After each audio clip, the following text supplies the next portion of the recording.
الله رسول فرمای چې کله یو سړی کور ته ننوځي قل هو الله شریف دی وایي په قل هو الله کې الله ته برکت یې شي دی ستا د کور او ستا د همسایګانو فقر الله رب العزت لري کوي.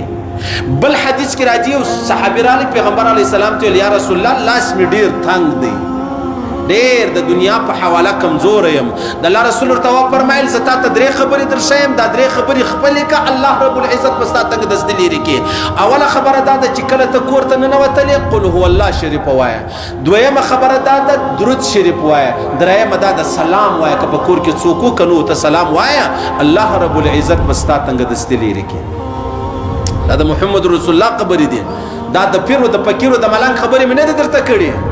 چې کله کور ته ننوتې اول قل هو الله شریف وایه اعوذ بالله وبسم الله په اول سر کې وایه بیا راولاړ درود شریف وایه که پره درود وایه که جزا الله وایه که خالص صلی الله علیه و آله وسلم وایه او بیا سلام وایه چې کور ته ورسېدې بچانو ته سلام وایه او که بچانو په خالی کور کې سلام وایه. د الله رسول فرمایي ستا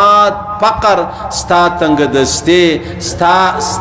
چې کوم مطلب مسکنت هغه به الله رب العزت لري. دا څوک